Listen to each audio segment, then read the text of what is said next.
Good morning. Good morning. Thank you so much, Dr. T. It's good to be here. I'm actually in Lagos, Nigeria. I'm speaking from my house. I'm in my parlor now. So yes, I'm in Lagos. Yeah. And I'm excited to speak to everybody here for the next 1 hour. My name is Dr. Ngozi Oguguah. And I'm a researcher with Nigerian Institute for Oceanography and Marine Research in Lagos, Nigeria. Lagos is, okay, Google it, you'll find out where Lagos is. And what am I going to speak about? I'm going to speak about collaborations. These are the things I'm actually very excited about. Collaborations, mentorship, and navigating challenges. Today is Earth Day, happy Earth Day. We are raising awareness about the earth. We love the earth, we live on this earth, and we hold this earth in trusteeship for our next generation. So how we treat the earth will reflect on the people that we inherit the earth when we leave it. So how do you treat the earth? Are you the kind of careless person that says, I don't care? After all, I'm here for some years. Anything that happens here happens. Are you the kind of person that is very conscious about what is happening and you want to leave this place a better place for the next generation? This current of change is all about creating awareness and raising funds for the work of BIMS. And BIMS is a beautiful initiative that I'm proud to be part of.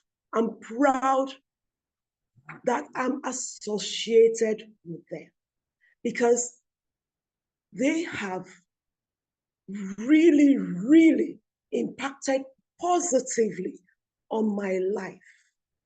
I met Dr. T when I was a student board member of ASLO. ASLO is the Association for the Sciences of Limnology and Oceanography. And when we met, Dr. T, I'm sure you don't know this. When we met, I was like, oh, okay, this is the first time I'm actually being on the board of this kind of association. I don't know what is needed from me.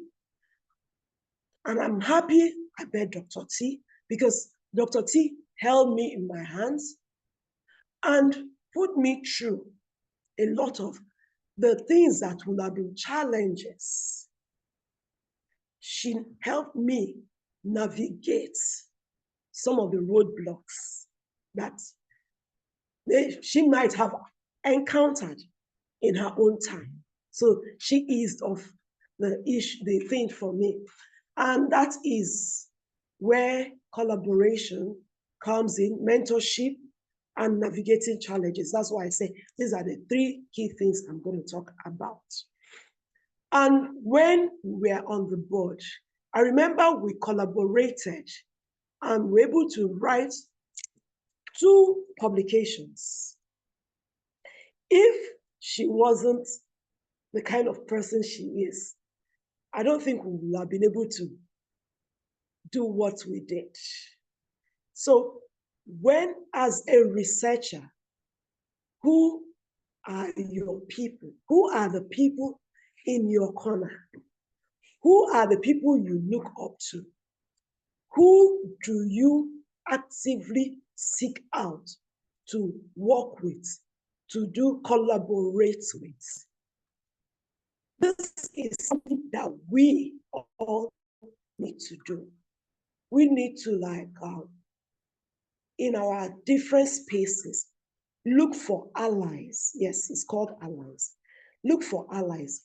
Your ally might not be that person you actually think is your ally. Your ally might be somebody, an outliner, but consciously look for allies. Look for collaborations. Go out of your way. Leave your comfort zone. This is very important because everybody, myself inclusive, I love my comfort zone. I don't like things that will upset me, things that will make me go out of my way to do things. But I have learned that for you to make a change in whatever you're doing, you have to take that leap of faith. You have to go and say, okay, this, I need to do this. There are so many stories.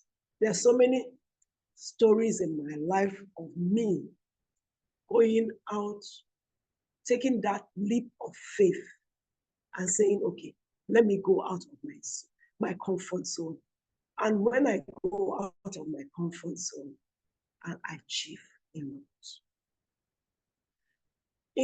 For collaborations, look at the people where you work. How many times have you gone out of your way in your workplace to leave your office, to go and talk to the person next door, and ask the person, what is your research work about? What are you teaching? What is what subjects do you teach? What are you, you talk to the person, walk on the streets, your neighbor in your area. As you're coming down the stairs or the lift or wherever, you say hi. What are you involved in? Share stories. And in sharing stories, you might have something in common. And when you find that commonality, reach out to the person and say, what do you feel about us working together? You'll be surprised that the person will say, I'm interested in working with you. And that starts a wonderful journey. It has happened to me. And it can happen to you. And when the journey starts, be open. Sometimes it works. Sometimes it doesn't work. If it doesn't work, you move on. If it works, hold on to the person. Stories. I'm an African and we love telling stories. So let me see. The story of who do I use now? Okay, my sister, Adam. Adam is a lecturer at the University of Ghana. We met on board Polashchen. Polashchen, I'll tell you the story later on. There are so many stories concerning Polashchen. When we applied as early career members to be part of summer school, floating summer school, that was in 2015. And that was my first time of actually boarding a research vessel.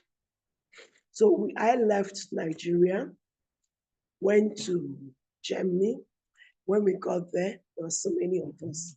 There were 32 scientists, 9 of us from Africa. When we got there, we stayed in Germany, in Birmingham for 1 day. And then we got on board the vessel, Polashchen. We got on board the vessel, being new, we were taken round, did the safety thing, safety drill and all that. And we were now divided into groups. And luckily for me, Adam was my group member. And we bonded. Adam is from Ghana. Ghanaians and Nigerians, we have a kind of relationship that is quite kind of weird, a love-hate relationship. You can read it up, but we love ourselves. We're sisters, we're brothers, but we're always fighting about the jollof rice. Who cooks the better jollof rice? So Adam and I wandered there. And if you have been on a research vessel, far from home, 1 month, internet access was very, very, very limited. So there were so many issues. This was my first time, as I said, of being on a research vessel. On the ocean, I've never sailed. I've done small sailing, right?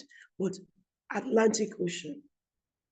So I was out of my depths.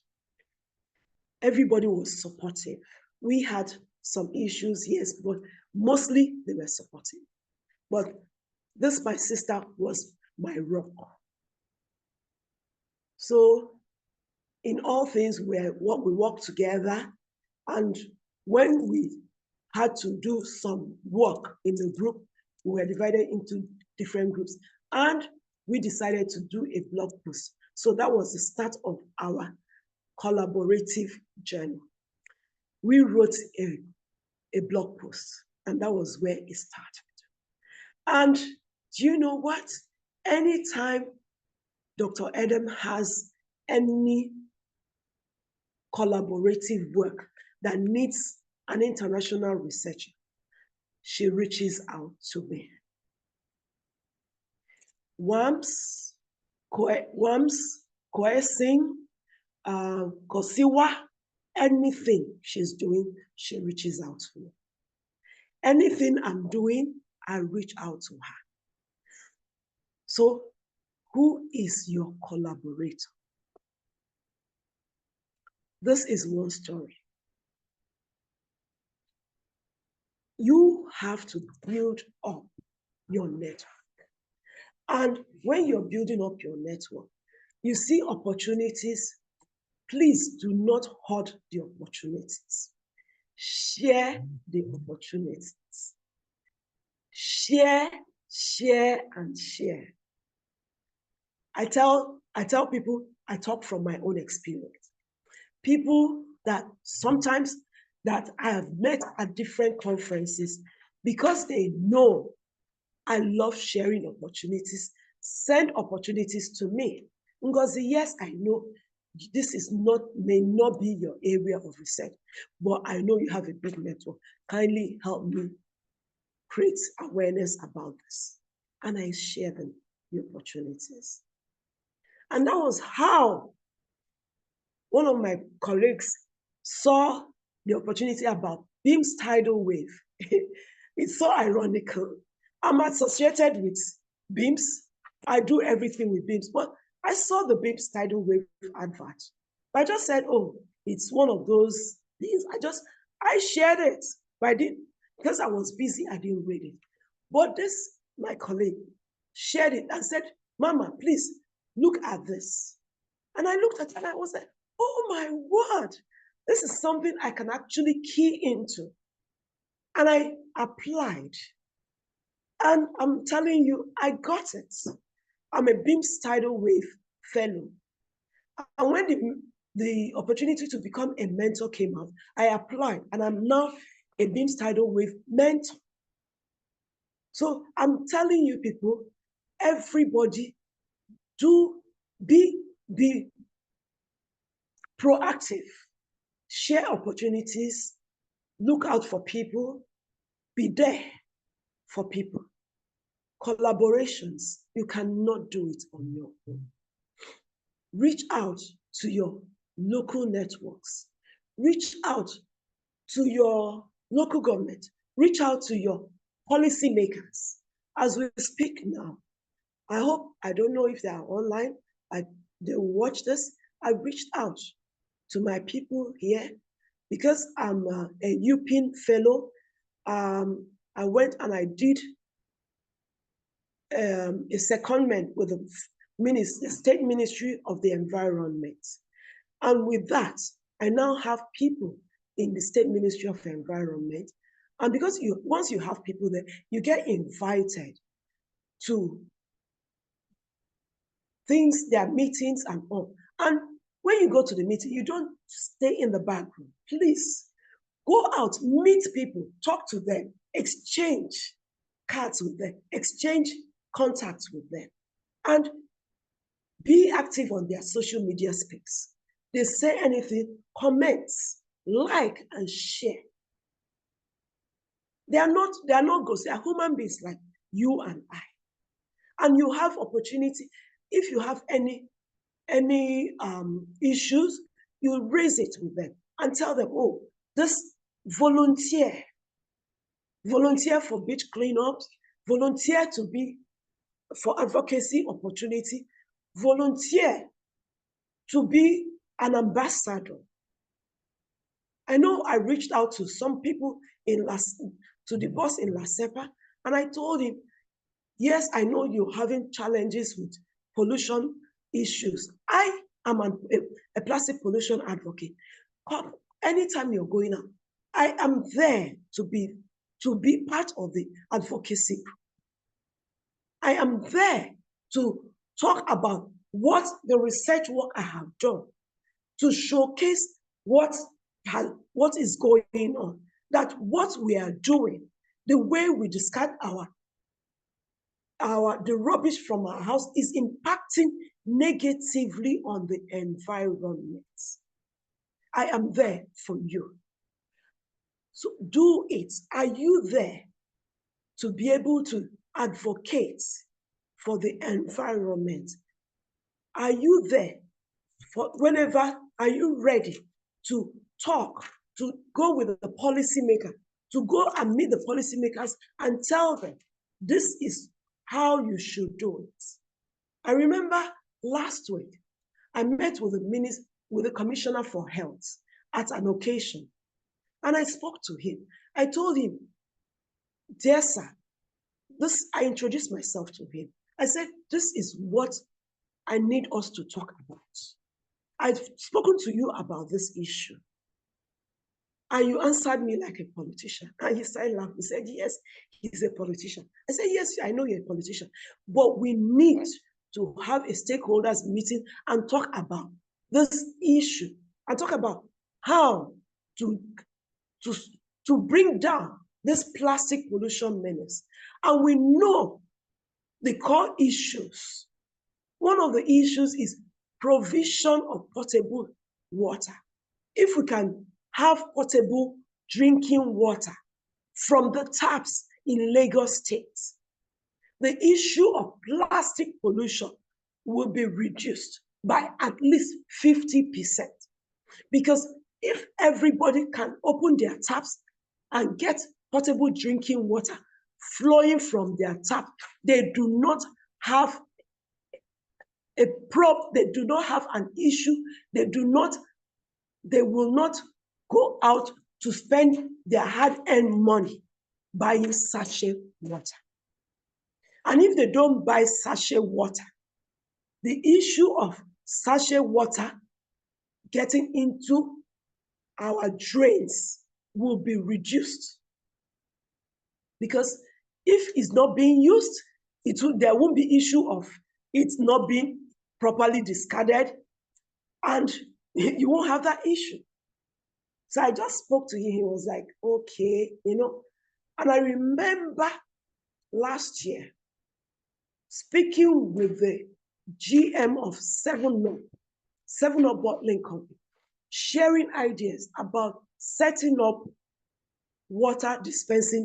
drinking water dispensing ATMs in different places, in high density places. And he said, okay. And up till now, he said he was going to reach out to me, so we'll talk about how we were going to do it. Up till now, he hasn't reached out to me. But we have to keep on making our voices heard. Our voices must be heard. You cannot be silent. And how will you make your voice heard? You have to be visible. You have to share your research work. When you go out to the field, showcase what you're doing. So they won't say, this woman, what is she doing? Is she busy just traveling around the world? I travel around the world to create awareness about what we're doing, to get collaborators, to look for collaborators, because this work we are doing, we need funds, and the funds are not here. The fund is not here, it's not available. So what we'll do is look for people that have the funds and work with them. They can't come to Nigeria. They say there's insecurity. Well, I live in Nigeria. I'm saying Nigeria. I'm talking Nigeria. I'm in Lagos now. And we still go there and would come out. We do the research. So if you can come, fund us and we'll work together and do the research work. What we can do in our labs, we'll come to your lab where you have the equipment and we'll work and we'll get the results. And when we get the result, we have the evidence to show the policymaker, this is what you're going to do. And that is it about collaboration. Then another thing is about mentorship. Who is your mentor? In your work, who are your mentees? Are you the kind of person that says, believe me, I'm not paid to be a mentor? I'm saying this because when I started work, somebody made a statement when they told her that how many mentees, when they asked her, how many mentees do you have? She was like, mentees? I'm not paid to be a mentor. And I wish I had the courage I have now then, because I would have told her about the gains of being a mentor. But I think at the end of the day, because I had the privilege of talking with her much, much later. I think from the experiences she had a change of heart, because she kind of mentored me informally. So maybe she didn't really have an idea of what mentorship was all about then. Because when you talk about mentorship, people don't know that mentoring comes in different forms. There's a formal mentorship and there's an informal mentorship. And a very key example in where I come from is the Waboy mentoring scheme. You can actually look it up on Google, Waboy mentorship scheme, where somebody will take an established businessman will take up a young child, a young boy of maybe about 12 years, and put him through his business. The person will stay with him, put him through his business. He will live with him for like 6 years to 10 years, depending on their agreements. And at the end of the day, the person will learn through working with the boss about the business. And at the end of the mentoring period, he will be settled. They will set him up in the business. Then the boss will share with him his networks, and he will now get his own young boys that will work with him. So this is a kind of way that mentoring works. And I am a product of mentorship, both informal and formal. So I mentor people. The best example for the formal mentoring that I got was from AWAD. AWAD is African Women in Agricultural Research and Development. It's a fellowship that is based in Kenya, that back in the day, it was a 2-year fellowship scheme that in the first year, you're given formal training about mentorship. Then in the second year, you get a mentee that you now pass on the skills to. And it was through that mentoring fellowship that I became a member of ASLO. ASLO, I've spoken about ASLO before, Association for the Science of Limnology and Oceanography. I joined ASLO formally in 2015, and I went for the ocean science meeting where I was sponsored by Howard to present my paper at OSM in 2016 in New Orleans. And that was when the first time I met Dr. T, and I met some beautiful people there, very encouraging people. And I then got to know the essence of attending international conferences.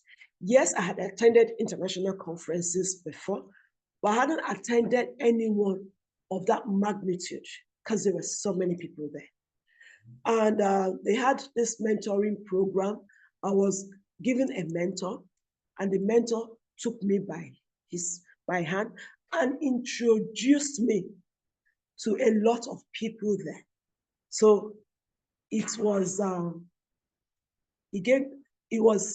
I wasn't a kind of, how do I say? He made the conference fun for me. He made it interactive. He didn't make it a chore. He made it relatable. So I got to meet a lot of people that I wouldn't have been able to meet. So from that time, when they now advertise for the student board membership, because I already met people, I knew people, so it was easy for me to now apply to become a student board member. So this is the gain of having a mentor. So I now became a member, became a board member, met Dr. T, and you know the story. So from there, because I now know the gains of being a mentor, I actively started looking out for opportunities to mentor people. I set up a WhatsApp group. When WhatsApp became popular, I set up a WhatsApp group where I informally mentor IT internship students that come to my institute for their internship program. There I share opportunities for grad school, for learning, capacity building, and all that. And I do one-on-one mentoring with the ones that reach out to me. And I'm happy to say that, yes, I have some that have finished their masters and they got fully funded scholarships. Some that are doing their PhD, they are all fully funded. Some that are still applying, some that have gone for summer schools, some that have keyed into other capacity building opportunities that I shared there. And while I'm mentoring them, I am gaining from them, because sometimes we have Zoom meetings, or I invite them for some things, physical meetings, and when we get them, they share their knowledge with me. There's some things that I'm not a Gen Z. Some of these technological things that I'm trying to do and I don't know how to do it. And I'm like, how do you do this? And they're like, oh yes, this is how you do it. And I'm like, wow, awesome. Because, these kids these young young people, I don't call them kids, no, they're not kids. These young people are so talented. Okay, something happened today as I was getting ready to join this line. I have this selfie stick that I bought for my kids. It's been in the room. I said, okay, let me bring it. My first son is not around. So I told my last child, please, how do you set up something as basic as selfie stick? He said he doesn't know how to set it up. I started looking for the instruction manual. It wasn't here. So he said, Mommy, don't worry. As I was saying, okay, maybe I'll just hold it in the normal way. I use my hand and hold it. When my one hand gets tired, I'll use the other hand. Next thing he just said, okay, Mommy, this is how is it. And lo and behold, I'm using the selfie stick to talk to you all. So it's good to talk, it's good to relate with this next generation of STEAM leaders because you learn a lot from them. That's on mentorship. How long have I been here? 27 minutes. So let's talk about navigating challenges. Hey, so many challenges. How do you navigate your challenges? I call them building blocks. I don't call them challenges. I call them building blocks. So many stories, too many stories. Funding, I've written about this. I have a blog post about this. Challenges as a PhD student. I did my PhD. I was a self-funded PhD candidate. Self-funded. At the end of the day, yes, my institute chipped in to pay my school fees and some of the fees, but I had to do the bulk of the funding. And as a researcher, you know how expensive it is. My work involved me hiring a boat to go to the Lagos Lagoon, sail on the Lagos Lagoon for at least 4 hours, twice a month for 3 years. You hire a boat, get the boatman, hire the equipment, get people that will help you use the equipment. Because I'm not strong enough to use a grab. You have to grab the sediment.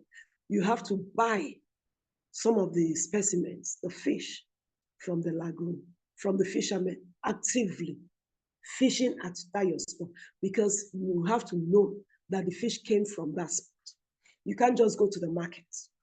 These are things that need funds. Then you have to get, when you go out, you go to the lab, you dissect the fish, you digest, you run some tests. Those things need funds. So how did I do it?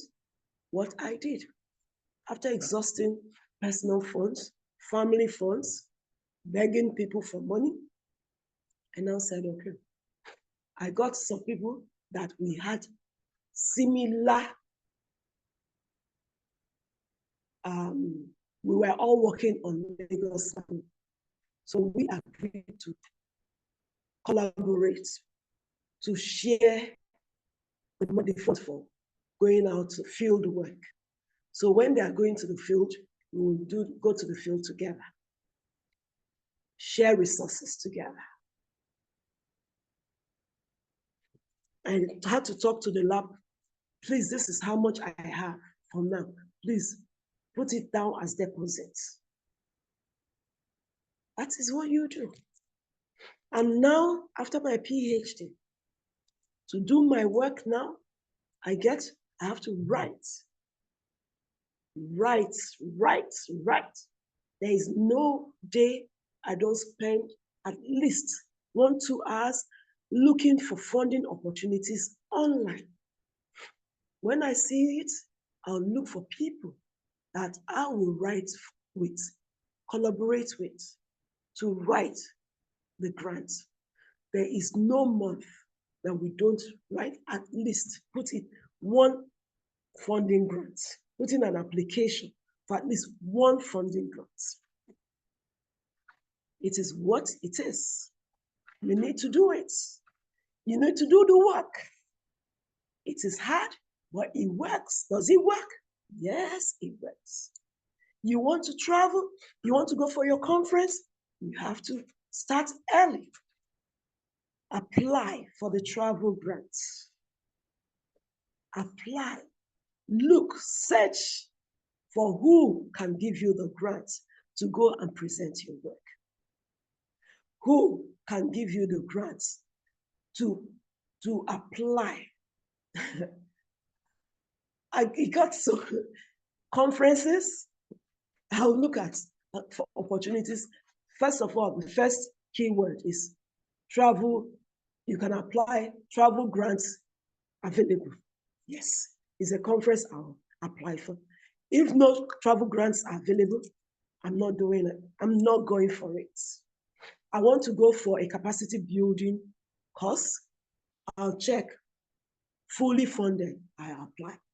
If it's not fully funded, I'm not applying because I do not have the funds. So this is how you navigate the challenges.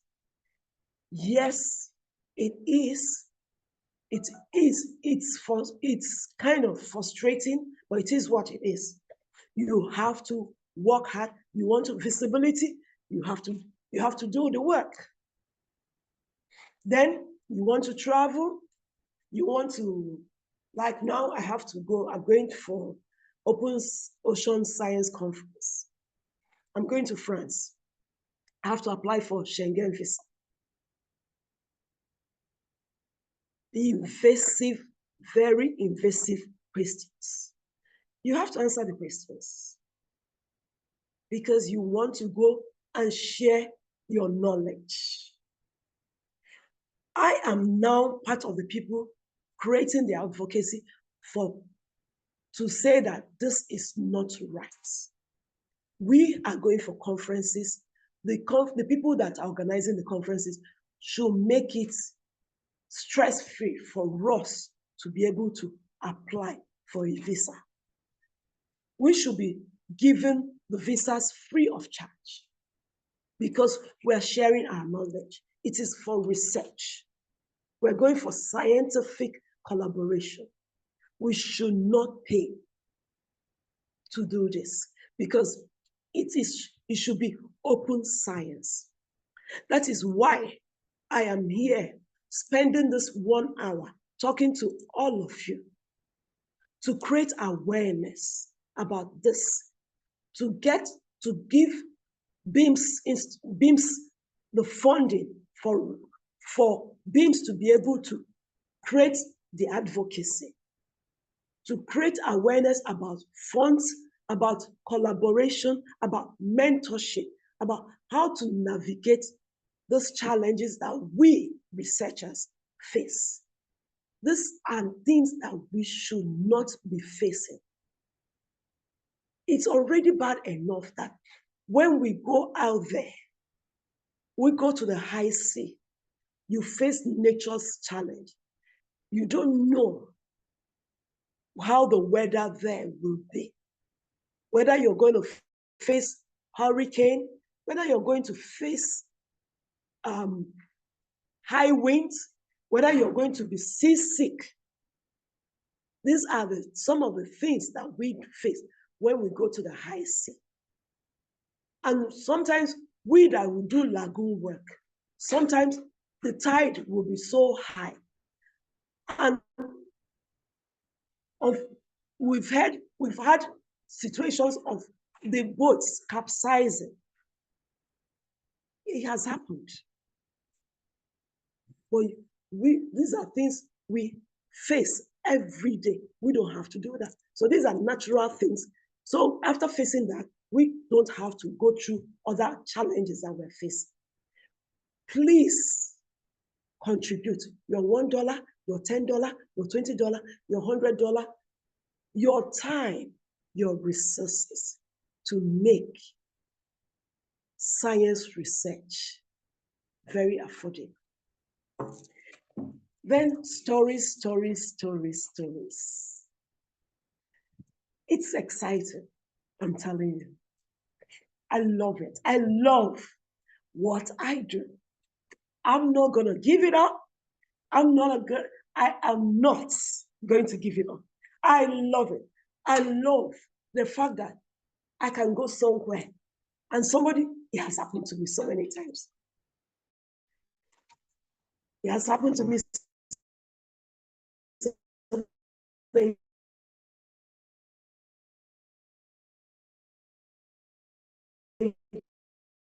times. I'll go somewhere and I see people, I'm like, who is this? Thank you. Thank you for what? I say, thank you for the opportunity you shared. Okay, actually, I keyed into the opportunity. I was able to do this. One said she keyed into the opportunity. She was able to travel somewhere. And because she traveled to that place, she was able to get a lot of information, a lot of materials for her master's research. And now she's going to present her master's research work, I think in 2 weeks from that time. And I'm like, oh, I'm so happy for you. You know, some will send me email, please, can you write letter of recommendation on our behalf? I'm like, why don't I know you and all that? And they're like, they send me a letter. So they don't send me, they call me and they're like, hi, mama. I say, yes. Once I hear that, mama, I know it's good news. They'll say, good news. I say, what is it? I got it. I'm like, oh my word. I'm so happy. You know, it excites me. It makes everything worthwhile. It makes it worth my while. It makes the sleepless night. It makes the frustration. It makes the loss of internet that when you're talking, the internet will just hang you. It makes every single thing worthwhile. I don't know about you, but this gives me joy. You can see me, I'm glowing now because I'm talking about this. This gives me joy. So what gives you joy? What gives you joy? I remember my mentor at University of Florida telling me, and when he told me this, I actually did not understand what he was saying. He said, Ngozi, I see you not really working in the lab. And I was like, Dr. King, what do you mean? He said, I see you working with people, talking to people, being outside, not really in the lab. Now, 13 years, 13, 14 years down the line, I see what he means. I get him, Dr. Kane, wherever you are, I get you. I now see what you saw in me then. Yes, I like working in the lab. It's necessary for me to go to the lab and get the evidence. But I prefer working outside. I prefer working with people, talking with people, inspiring people, telling them, yes, you can do it.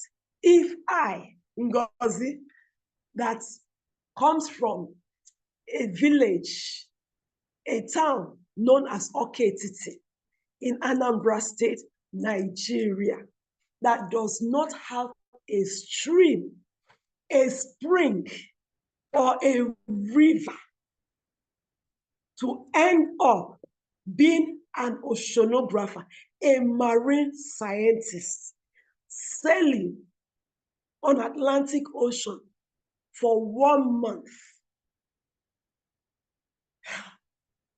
You, whoever you are, can do it.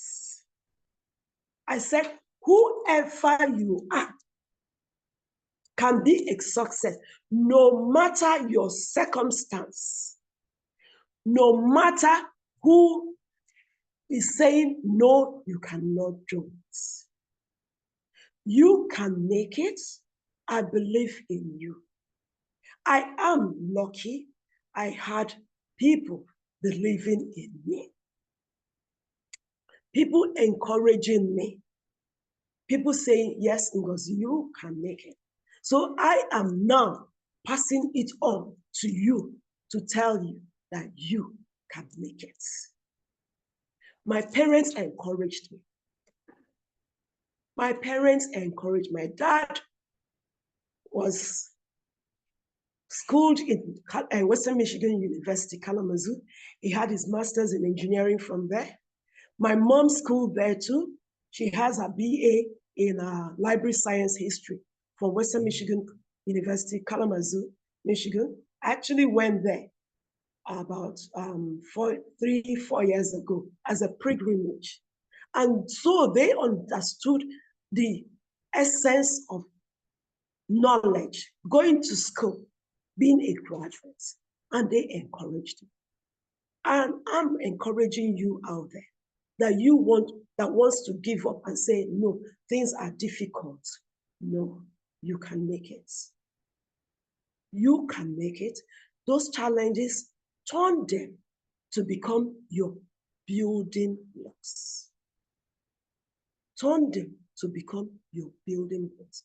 Use whatever you have in your area and do what you want. One of my bosses in the office called me one day and said, Ngozi, yes, I know that you're experiencing some things are happening in your life because I had some issues then, but these are things you can do. And the advice she gave me, Dr. Anyanwu, I still have it in my hand. She said, you can use the phone you have. You don't have to do a very fantastic research. No, look around you. What are the things that are needed in your area, in your environment? What are the issues you have? Treat those issues.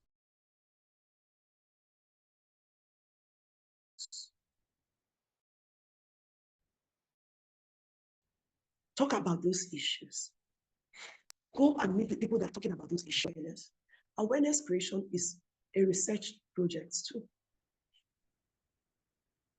It's a research project too. That was what happened. And that's why I reached out to I call her my sister. I call her fellow twin mother. She was into beach cleanup. I said, okay, beach cleanup has to do with plastic pollution. I joined her and I started doing beach cleanups. What I was doing was just creating awareness. She would do the advocacy. I was there sharing information. We have a beach cleanup at this place. Come and join us. And it started from there. I'm going for the beach cleanup. You meet people, talk to those people. What are you working on? What are you working on? And like that, the current of change will start. Small, small, small. You make the change. You be the change that you want to be. It starts with you. It starts with I came to Lagos from Enugu. I grew up in a very clean environment, trees everywhere. I think I've shared this with people before. Trees everywhere. When I got to Lagos, because I did my youth service in Nigeria. After you finished your first degree, you do national youth service for 1 year. I served in Lagos because I was engaged. My fiance lives in Lagos. So I served in Lagos. I got to Lagos. Lo and behold, on my street, there was not even a single tree. Not a single tree on my street. And I started having panic attack. I had to run from that place to about 10 kilometers from there to look for a tree. And when I saw a tree, I started looking at the tree. I was looking at the tree and I calmed down. I said, no, this is not sustainable. So where I was living then, I was living in an apartment, somebody's house, so I couldn't do anything. Moved out from there. What I now did was I got pots and I planted some plants there. So when the panic attack comes, I go and look at the plants. So this was me trying to advocate for myself with my environment. And I noticed that all the places were filled with litter, plastic, especially plastic. So I said, okay, what do I do about this? How do I create awareness about this plastic pollution issue? I started talking, giving talks about plastic pollution, about proper disposal of plastic, because it starts from there. Proper disposal. And I joined Plastic Pollution Coalition, different places, wherever they are doing research about plastic pollution, wherever I could join, I joined. Started doing beach cleanup and all that. And now, when there was an opportunity to do a research 2 years ago on using drone to map out hotspots of plastic pollution in Nigeria, I keyed into it. And we produced a documentary, which I showcased at BIMS Film Festival. And I'm showcasing all that, showing it to the Lagos State government. This is what is happening. Can we come together and tell people this is what is happening? Please dispose of your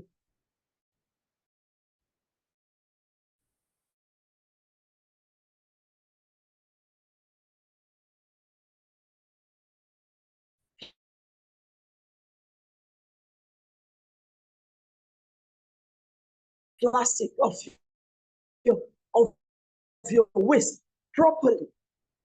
Go into the drainages to block the door. There'll be lots of people's houses will get flooded, roads will get flooded. People of getting to my office, that's man hours lost. So this is how you look at your environment and create and look at the issues in your environment and do research work based on what is in your environment. Look for people, look for allies, like I said, people that are doing similar projects and come together with them. So sometimes come together with them and key in, because sometimes a lot of these funding agencies need somebody that has a track record. So you key in with those people and build yourself, build your visibility and get things done. And when BIMS reaches out to you, you contribute. So our voices will be heard because BIMS is already known. We can go through BIMS and do our work and do the advocacy that is needed to make the earth a better place, because we are earth custodians. We are here, like I said, as keepers for the next generation. So we have to keep the environment better than how we bet it. So our children, our children's children, and the generations to come will thank us for this. Thank you.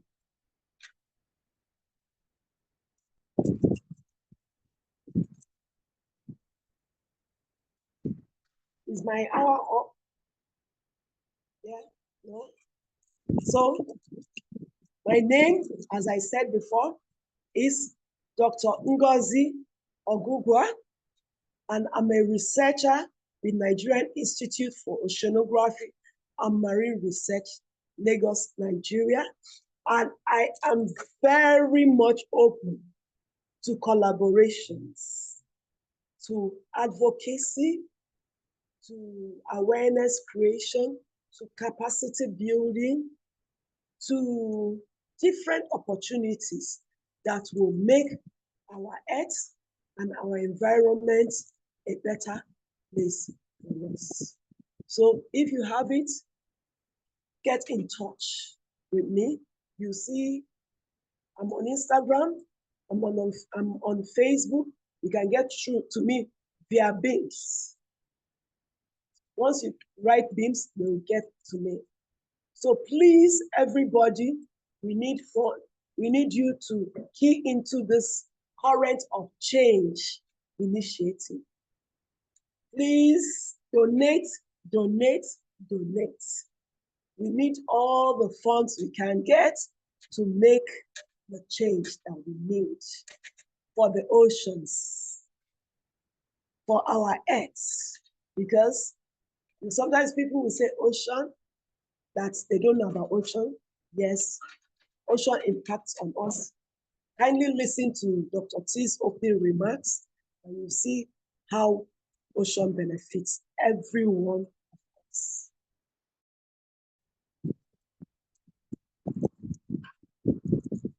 Thank you. Over and out. Yes. Great job, Ngozi. Thank you so much. So if you have a minute, I think we have a few questions for you in the chat. So of course, Okay. first, I just want to say, thank you so much. I wrote down what you said because you said I didn't know about our collaborations when you started ASLO.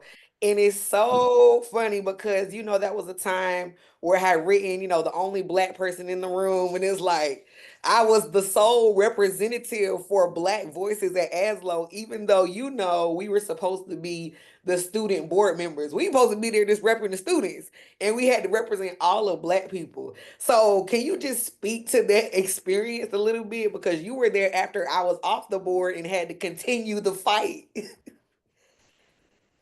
Yeah. Okay. Like I said, Dr. T, your own you had a unique thing there because you were there when I joined the board. So you had paved the way for me. Thank you for that. Thank you so much. And when I came on board, Dr. Camille came on board too, right? So it was, and there is this thing about where I come from. There is something we say. You want something, you don't look at the distractions. You want to achieve something, you don't look, keep focused. Keep your focus. You're here for a purpose. So all those distractions, we call them mosquitoes biting in the night. Exactly. That's what you do. You ignore it. And that's my philosophy in life. You ignore them because you know who you are, you know what you're there for. So you focus on your focus. And that was exactly what I did. And I looked for allies. I looked for allies around me. And I focused on my allies and got what I wanted. So that's it.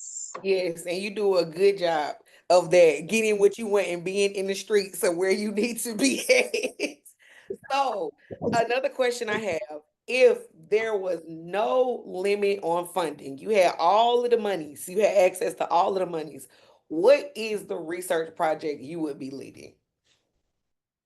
Oh, what the research projects I'll be on now, if there is no restriction on funding, is I'll focus on producing documentaries, telling stories about people's impact of ocean on people's lives, how it has shaped their culture, how it has shaped their beliefs, how it has shaped the way they live. Because there's so many stories related to ocean, from the rivers, from the springs, from the all the waters that eventually drain into the ocean, how it impacts on the food, our dance. You remember, I did something, I'm still going to do that for BIMS. It's a promise, right? So that is what I'll focus on, because there's so many stories to tell about the ocean.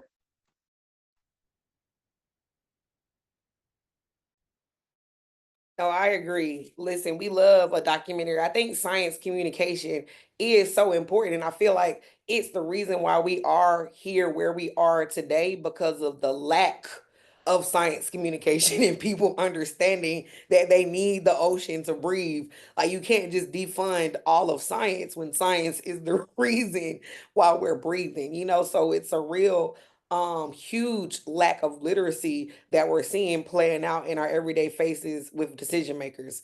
And so it's really a goal of ours to change all of that. Like, how can we at the barest of minimum say, hey, you need the ocean to breathe, and let people believe it?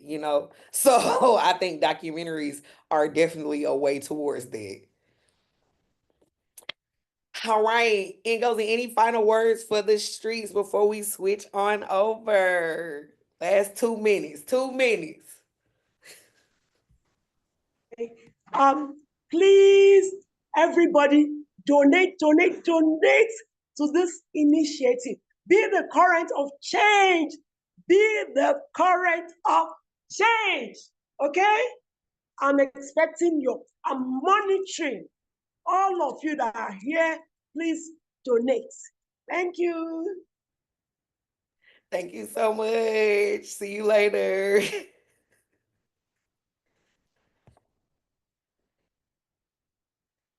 All right. It is back to just us. Just us Zoomy friends. All righty, y'all. So we are here. We are at the Currents of Change. I'm Dr. T, your moderator for this segment.